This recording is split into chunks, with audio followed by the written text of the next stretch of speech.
Olá, seja bem-vindo ao Juízo Final do dia 19 de junho. Hoje connosco para atribuir cartões temos Jorge Faria de Sousa. Jorge, bem-vindo ao Juízo Final e à Sporting TV. Começamos com um cartão verde para o Juvenis, o Sporting que foi campeão nacional neste escalão. Sim, foi uma época muito difícil, 11 meses de trabalho e ontem Tiago Rodrigues dizia precisamente isso à Sporting TV.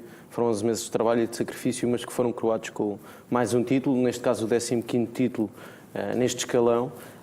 E de facto comprova que a formação da Academia de Alcochete está de boa saúde, não só pelos talentos que fazem chegar todas as temporadas à primeira equipa de Sporting, também à equipa B e obviamente à primeira divisão da portuguesa, mas também pelos títulos que foram conquistados esta temporada.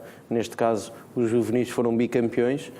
No caso dos Júniores foi um título que já fugia há alguns anos ao Sporting, mas foi de facto uma época que tem a particularidade do Sporting ter conquistado a liderança num jogo, no derby, no Seixal, com uma vitória por 2-0, e a partir daí a equipa não se deu à pressão, apesar de, como falámos ontem, a equipa ter vivido alguns momentos um pouco atípicos com a suspensão do Brás, com a própria arbitragem frente ao Porto, que foi polémica, mas a verdade é que o Sporting, chegada das jornadas do fim, com uma vitória frente à Académica em Coimbra, acabou por conseguir não só a vitória, como goleou e fez uma grande exibição, e acabou depois por ser um justo vencedor.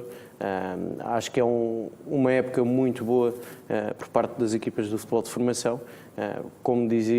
Como costumamos dizer, o Sporting é formar para ganhar e é de facto muito importante estes títulos e esta cultura de vitória incutida nos atletas, de quem serve o Sporting, entra em qualquer campo para ganhar e é obviamente muito importante, sendo que nesta equipa há alguns talentos que eu acho que vale a pena terem atenção, como Tiago Jaló, Bernardo Sousa, o próprio Brás. Acho que são atletas que podem um dia chegar à primeira equipa de Sporting, claramente. Atletas com 16, 17 anos, portanto ainda com muito aqui para crescer. Sim, Tiago Jaló tem 17 anos, mas aliás, este ano foi campeão em júniores e juvenis, porque muitas das vezes era chamada à equipa de júniores do Sporting. No caso de Bernardo Sousa e Brás são atletas ainda de primeiro ano de juvenil e, portanto, com certeza que para o ano vão querer sagrar-se tricampeões neste caso, mas eles bicampeões, e acho que estamos perante uma boa equipa e, obviamente, um excelente trabalho de João Couto e toda a equipa. Que análise é que faz também do trabalho de João Couto ao longo desta época? 3 fases, poucas derrotas pelo caminho. Que análise é que faz do trabalho do treinador? Foram 35 jogos e, portanto, uma época muito longa. E nesses 35 jogos é bom ressalvar que foram 29 vitórias e, portanto, um registro muito, muito bom. Sendo que a diferença de golos também é muito positiva para o lado do Sporting e acho que foi uma excelente temporada. Acho que João Couto soube incutir aqueles que são os valores do Sporting Clube Portugal, porque não interessa só formar jogadores de futebol, mas também formar seres humanos e ter a capacidade de lhes incutir os valores de entrar em qualquer campo para ganhar, de jogar bom futebol, porque essa é uma premissa muito importante, que é o tipo de futebol que é praticado e o projeto que existe na Academia de Alcochete, em que se via muitas vezes o Sporting a jogar um futebol muito positivo, e é bom ressalvar que nesta ponta final não só o Sporting venceu o Benfica no jogo que deu depois a liderança, como pelo caminho também teve de derrotar o Futebol Clube do Porto num jogo que já referi aqui com uma arbitragem muito polémica. Aliás, esse jogo antecedeu depois o jogo que acabou por dar o título, o jogo com a Académica. Esta última fase em que cada jogo era uma final, como é que analisou também toda esta última fase, estes últimos jogos? Eu acho que a equipa, a partir do jogo do Seixal, reagiu muito bem. A verdade é que estava pressionada a ganhar, porque se eventualmente tivesse perdido pontos com o segundo classificado Benfica, pontualmente a distância era curta e, portanto, caso o Sporting tropeçasse, podia estar em causa o título. E a verdade é que a equipa soube reagir bem, soube lidar com essa pressão e foi vencendo jogo a jogo, até esta goleada frente à Académica por 4-1, que tem a particularidade também do facto da equipa de júniores também se ter sagrado campeã nacional em Coimbra e, portanto, foram também uma jornada do fim. Portanto, Coimbra é feliz para a formação do Sporting. Coimbra tem outro encanto quando se veste verde e branco, sem dúvida. Mais um cartão verde para o futsal. O Sporting venceu este domingo o primeiro jogo do play-off da final. Sim, e foi um jogo, tal como tínhamos feito aqui ontem a antevisão, foi um jogo que nós esperávamos difícil. O Braga é uma boa equipa, Paulo Tavares também conhece muito bem Nuno Dias, trabalharam juntos no CSKA de Moscovo e são dois treinadores muito experientes desta Liga Sport Zone. E a verdade é que o Braga criou algumas dificuldades, sobretudo na segunda parte. Na primeira parte, acho que o Sporting foi claramente superior e chegou a uma vantagem por 2-0 com golos de Fortini e Pedro Cari logo muito cedo na partida. E entrou na segunda parte também a marcar o que levou, sim, e o que levou também ao facto do Braga ter a necessidade de pressionar mais alto. Porque caso o Sporting não tivesse marcado tão cedo na partida, porventura o Braga não iria pressionar alto durante os 40 minutos. A verdade é que este Braga já é uma surpresa já estar na final, porque eliminou o Benfica e se calhar toda a gente adivinhava uma final Sporting-Benfica e derbys escaldantes. A verdade é que foi o Braga que chegou a esta final, sendo que era uma final muito importante para quem conseguia lá chegar, porque pela primeira vez na história do futsal português os dois finalistas deste play-off têm acesso à UEFA Futsal Cup no próximo ano e isso é inédito no futsal português e portanto o Braga é um digníssimo finalista e causou algumas dificuldades ao Sporting. Veremos como é que vai ser este jogo agora à meia da semana também com este segundo jogo. Acha que vai ser mais difícil esta deslocação agora, já que o segundo jogo é em Braga? Eu acho que tendencialmente será mais difícil. O Braga vai ter o apoio dos seus adeptos, o Sporting também com certeza, que sobretudo os adeptos do norte do país, os sportingistas do norte do país vão estar ao lado da equipa e obviamente que isso é importante e falávamos aqui ontem que de facto nas modalidades de pavilhão e no futsal, sobretudo nos momentos difíceis, o apoio dos adeptos faz toda a diferença. Mas ontem acabou por ser uma vitória justa, com golos de Diogo, Fortino e Pedro Cari. Depois o Braga reagiu bem, chegou a reduzir a vantagem e teve, Paulo Tavares ainda arriscou com o 5-4 sensivelmente durante 5 minutos para o final da partida. A verdade é que o Sporting tem estas rotinas muito bem trabalhadas e é uma das melhores equipas, eu digo mesmo, da Europa a defender o 5-4 e acabou por não conceder nenhum golo. Foi uma vitória muito importante. Agora em Braga, com certeza que o Braga vai querer vencer, mas é bom recordar que caso o Sporting consiga vencer pode sagrar campeão nacional, bicampeão nacional já na próxima semana. Acho que o Sporting tem obviamente plantel e já o disse várias vezes aqui, que acho que este é o plantel mais forte da história do futsal leonino e acho que estamos muito bem preparados para conquistar este campeonato. De um lado temos um Sporting que é a 8ª vez consecutiva que está a marcar presença nesta final do play-off, do outro temos uma equipa do Braga que conseguiu arrancar um empate à equipa do Sporting esta temporada. Sim, é uma equipa, já dissemos ontem, é uma equipa com muita qualidade. Basta ver que tem vários jogadores que são internacionais pela seleção portuguesa, nomeadamente André Coelho, Marinho. Ontem o próprio guarda-redes Shot fez uma grande exibição e se a vantagem não foi mais dilatada para o lado do Sporting, a verdade é que o seu guarda-redes fez uma grande exibição e impediu que o Sporting conseguisse ter uma vantagem mais alargada.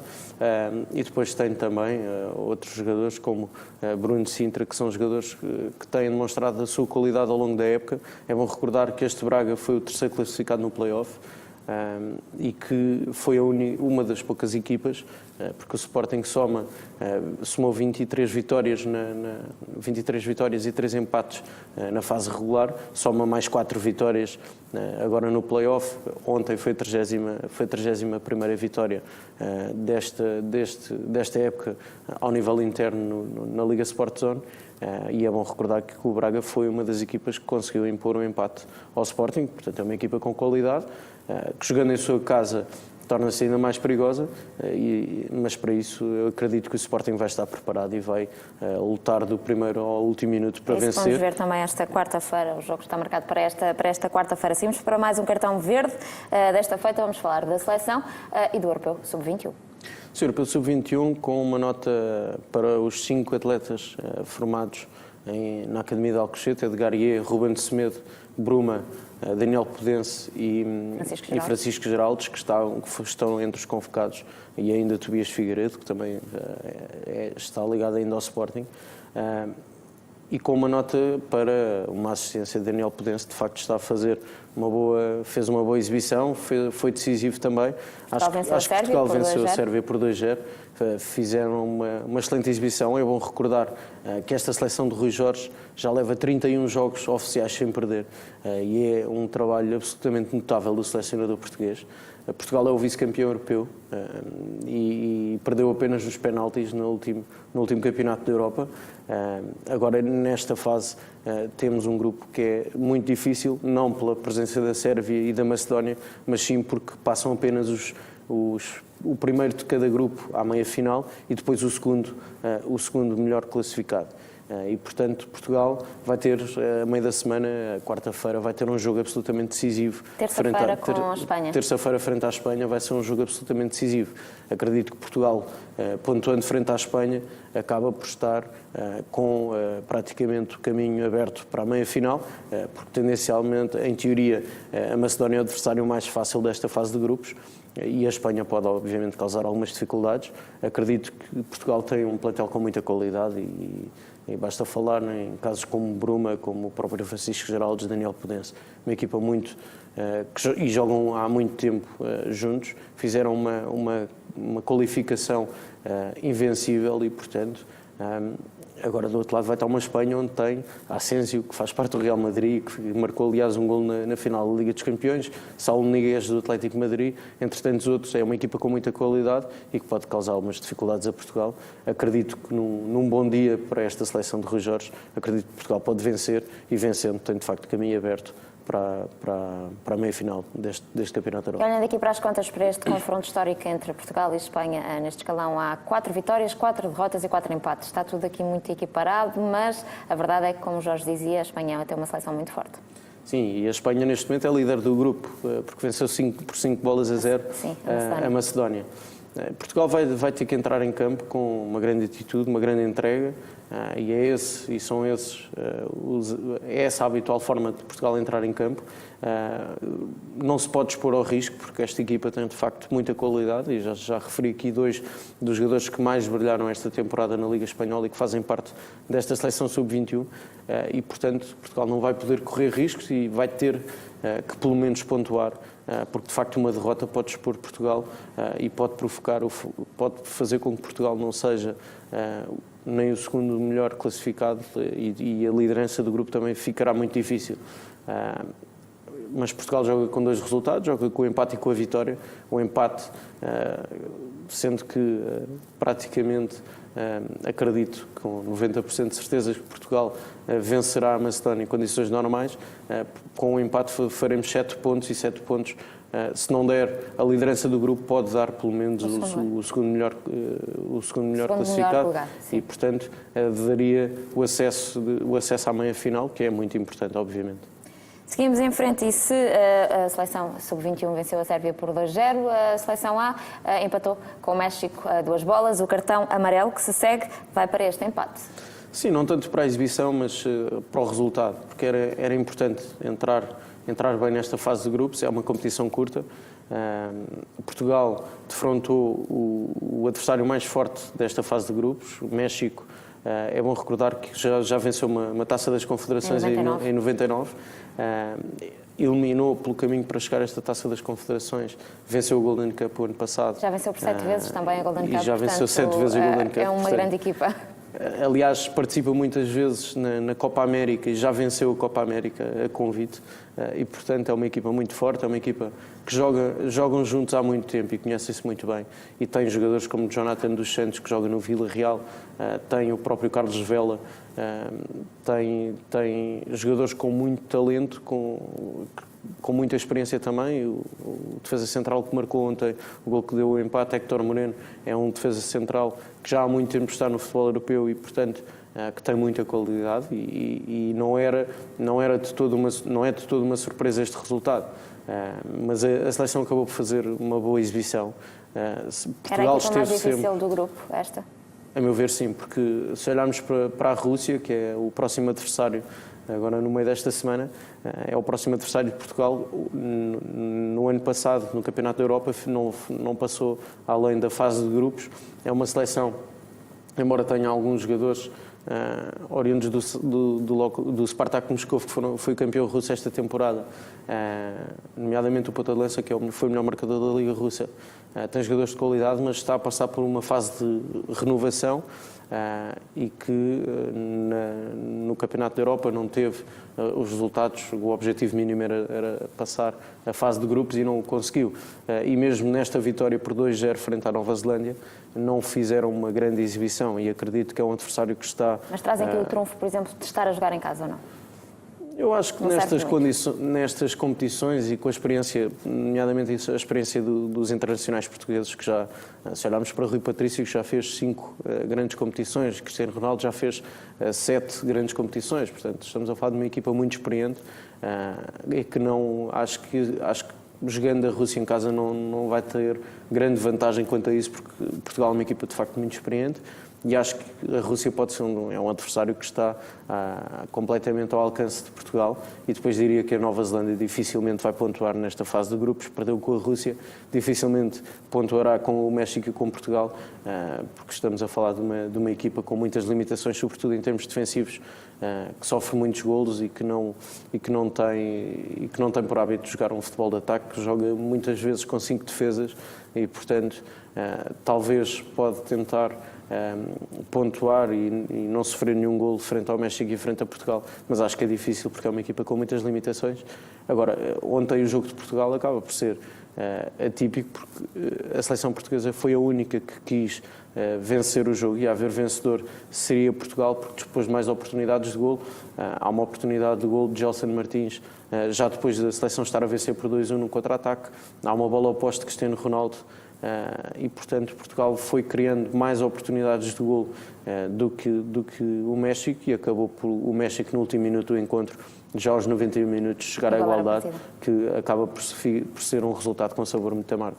Um comentário rápido, porque temos de seguir para o próximo cartão, mas antes de seguirmos, só um comentário também às prestações dos jogadores do Sporting nesta equipa da seleção. A entrada de início de Rui Patrício e de William, e depois as substituições que, pergunto-lhe se vieram mudar ou não o jogo de Adrian e Gelson. Sem dúvida, Gelson Martins, para mim, dos quatro sportinguistas, e é bom recordar que estão 5 na seleção convocados, está também Beto, que não foi a jogo.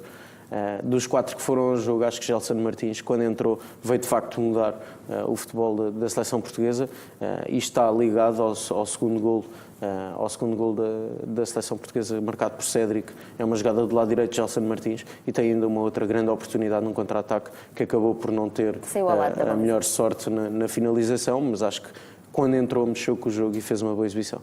Mais um cartão verde, então seguimos agora em frente para a inauguração do pavilhão João Rocha, que está marcada para esta quarta-feira. Sim, esta semana vai ter este dia muito importante para os sportinguistas, para as modalidades do Sporting. E o Sporting é de facto um clube eclético, e é muito importante que as modalidades tenham a sua casa, não só para trabalhar durante a semana, mas também para que os adeptos cada vez mais vão às modalidades de pavilhões. E a verdade é que ontem, em Odivelas, no futsal, o pavilhão estava lotado, no sábado no Hóquei Patins também, e os adeptos do Sporting acompanham muito as suas equipas, nomeadamente nas modalidades de pavilhão, mas acho que é um desejo de muitos sportinguistas este pavilhão João Rocha. É muito importante para as equipas, para os plantéis, para terem outras condições para trabalhar, e acho que foi... E que é uma obra dos sportinguistas também, porque foram mais de 22 mil os sportinguistas que contribuíram para a missão pavilhão. Sim, uma obra de muitos sportinguistas com a missão pavilhão, e é uma obra que vai ser com certeza muito decisiva para o futuro nas modalidades do Sporting, até porque vai permitir aos adeptos, por exemplo, fazer verdadeiros dias de Sporting e ir às modalidades e depois ir ao futebol, e ter ali o mundo Sporting todo perto do estádio José de Alvalade. E dizer também que os 1000 lugares destinados a sócios que contribuíram também para esta missão e que vão marcar presença nesta inauguração já estão esgotados. Portanto, vai ser um dia de festa, um dia de casa cheia esta quarta-feira. Sem dúvida, e acho que esta é uma obra de todos os sportinguistas, não só desta direção, obviamente tem o mérito de concretizar esta obra que era o desejo de muitos desde a antiga nave de Alvalade, em que as equipas, basicamente hoje, temos o futsal que joga em Odivelas e o handball também, mas depois do Hóquei Patins, que é em Alverca. Acho que vai ser benéfico para todos, quer para as equipas, quer para os adeptos, ter a nossa casa, a casa das modalidades, e porque as modalidades contribuem muito para fazer do Sporting um grande clube, tão grande como os maiores da Europa, como dizia José de Alvalade, porque este ano, nomeadamente no handball, conquistámos o 25º título europeu. Já imagina comemorar títulos neste pavilhão João Rocha e fazer o verdadeiro dia de Sporting entre estádio e pavilhão? Já se imagina assim? Eu gostava muito, por exemplo, de receber uma UEFA Futsal Cup e sagrar-me campeão da Europa de futsal no pavilhão João Rocha, mas obviamente, respeitando todas as modalidades, é muito importante termos a nossa casa, e basta recordarmos o último jogo do Campeonato Nacional de Handball com o pavilhão de Odivelas absolutamente lotado, mas que no pavilhão João Rocha teria com certeza outro sabor. Seguimos para o último cartão verde para o mercado de transferências. Sim, o Sporting tem havido a natural especulação deste período de transferências, deste período de verão. A verdade é que o Sporting tem feito os ajustes ao seu plantel e é bom recordar que o Sporting já fez 4 aquisições oficiais, tirando a especulação que tem vindo na imprensa desportiva, e até agora são 4 posições em que o Sporting de facto tinha essa necessidade de reforçar o plantel. Com Piccini para ser uma alternativa a Schelotto, Piccini que vem do Betis e que fez sensivelmente 28, 29 jogos na Liga Espanhola, é um atleta com 24 anos e portanto já com experiência também do futebol italiano. Acredito que pode ser de facto uma dor de cabeça para Schelotto, porque vai lutar com Schelotto pela titularidade. Depois André Pinto, que é um defesa central, e com a saída de Ruben de Semedo, a meu ver, há necessidade de o Sporting ir ao mercado, contratar mais um defesa central para pelo menos ter 4 alternativas, porque parece-me que Douglas não estará nas contas de Jorge Jesus para o plantel da próxima temporada, e portanto, tendo André Pinto, Paulo Oliveira e Coates, há a necessidade de fazer mais uma aquisição. Veremos o que é que ditará o mercado. André Pinto é um dos defesas centrais de qualidade que estavam no futebol português. É bom recordar que também não compete há cerca de 6, 7 meses desde que foi oficializado pelo Sporting a sua aquisição. Esteve a trabalhar com a equipa B do Braga e desde então não fez mais nenhum jogo oficial, mas acho que é um defesa central com muita qualidade e demonstrou o serviço do Braga. Espero que se adapte bem ao Sporting e que possa ser uma alternativa para o eixo central da defesa. E antes de prosseguir para o próximo, ainda relativamente a André Pinto, o facto de ter chegado mais cedo e de já trabalhar com esta equipa desde mais cedo pode também ajudar na adaptação do jogador? Sim, porque os jogadores obviamente têm sempre, cada jogador vem de uma realidade diferente, e demora sempre o seu tempo de adaptação. Obviamente que André Pinto e o caso de Mateus Oliveira também, que vêm da Primeira Liga, já conhecem o futebol português e, portanto, partem em vantagem. Agora, André Pinto, tendo mais tempo a trabalhar com a equipa, obviamente que é benéfico e, com certeza, e espero eu também que a sua adaptação seja mais rápida. Seguimos então para a terceira aquisição de que falava. Falta falar aqui de Mateus e de Battaglia, não é? Sim, são 2 reforços para o meio-campo, que é no meio-campo também que gera mais dúvidas neste momento na cabeça dos sportinguistas, como uma eventual saída ou não de Adriano Silva e de William Carvalho. A verdade é que o Sporting já está a reforçar-se nesses setores. Battaglia, que foi um jogador que passou pelos Chaves, passou pelo Aroca, já está no futebol português há algum tempo, e que no Braga fez a metade da época passada a bom nível. E mais um jogador argentino, que normalmente no Sporting até costumam ter boas prestações, não é? Sim, se recordarmos casos de Azalde à Costa, espero que esta não é a mesma posição, mas espero que tenha o mesmo sucesso, sobretudo que conquiste títulos com a camisola de Sporting. Acho que é um jogador com qualidade. É bom dizer também que este é um negócio em que o Sporting acaba por ceder por empréstimo Jefferson e Ricardo Jogai a título definitivo. Ricardo Jogai que teve uma declaração muito interessante. E uma grande história com o Sporting. Uma grande história com o Sporting, esteve muitos anos ligado ao Sporting, que foi aliás capitão de equipa na equipa B. E que disse que entrou criança, entrou menino e saiu o homem do Sporting Clube Portugal, mostrando toda a sua gratidão, não só aos treinadores, mas a toda a estrutura do Sporting. E acho que, neste caso, com a saída também de Jefferson por empréstimo, fica notório que o Sporting vai ter que adquirir um defesa esquerdo, porque só Marvin não chega para uma época que vai ser longa, e é bom recordar que o Sporting vai ter play-off da Liga dos Campeões pela frente, e, portanto, veremos como é que será e o que é que ditará o mercado nos próximos tempos. Há muita especulação, há jogadores, de facto, que têm vindo a ser veiculados pela imprensa que podem ser futuras aquisições do Sporting. Espero que o Sporting mantenha a base da Academia de Alcochete e que faça contratações cirúrgicas e muito bem, como foi o caso de Base Doce na temporada passada. Falta falarmos de Mateus Oliveira, que foi uma das boas surpresas na última liga, sobretudo com Pedro Emanuel, que cresceu muito quando Pedro Emanuel chegou ao Estoril e conseguiu salvar o Estoril e conseguir a manutenção, e Mateus Oliveira foi decisivo nessa manutenção do Estoril. Veremos como é que se adapta a uma outra dimensão e num clube que luta por títulos. Um salto positivo, portanto, neste mercado de transferências. Jorge, obrigada por ter estado connosco neste juízo final. Chegamos assim ao fim de mais um programa. Quanto a si, já sabe, continue connosco, continue na Sporting TV.